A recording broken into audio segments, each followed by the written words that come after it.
had a question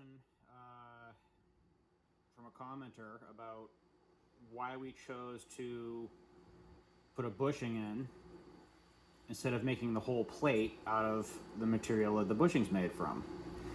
The reason is hardness versus toughness. Okay, with steels you have there's a curve that they all follow, and the harder something is, the less tough it is. Now, toughness is a resistance to fracture, how much stress it can take, that kind of thing.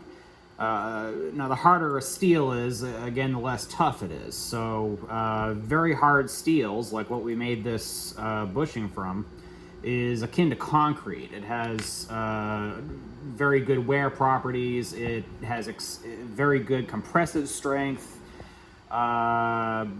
fairly decent shear strength, but it doesn't take tension. But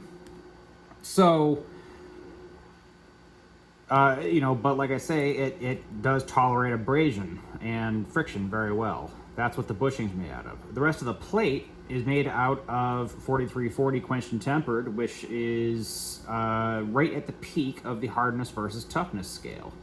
I can't find a very good diagram of it, but this scale represents fairly decent. They're not linear; it's a curve, really. But this is a knife manufacturer's website, but they're demonstrating here kind of what we were going for. 4340 is pretty much right in the middle here. You have hardness on the bottom scale, you have toughness on the vertical scale. 4340 again is right here in the middle. The bushing is way over here, so the bushing is not going to wear out, and the rest of the plate is going to be able to handle the stress that it's exposed to in the engine. Now we could make the whole plate out of something like D2 tool steel, but at that point the cost of machining them goes way through the roof, and the cost of the material does, and they would not be affordable, and they would likely fracture.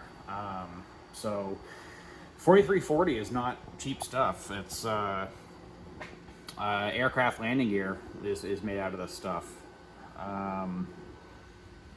So it is a good material. It's U.S. sourced. I can get the heat treat records for you. I hope it answers some questions. But that's why we chose to make them that way. We wanted the best of both worlds. We wanted to make this just as hard as the locking pin, and we wanted to make the rest of the plate stronger than the original plates, which is why we chose to go about it the way we did. If you have any more questions, feel free to ask, feel free to comment, let me know what you think. This is gonna hurt my soul. This is an early prototype plate. The bushing here is the same one we install in all the new ones. The reason there's a line around here is because there's still a radius on top of the outside of the bushing. I grind on both sides of the bushing now to make sure that they are parallel. So this line disappears in the new ones.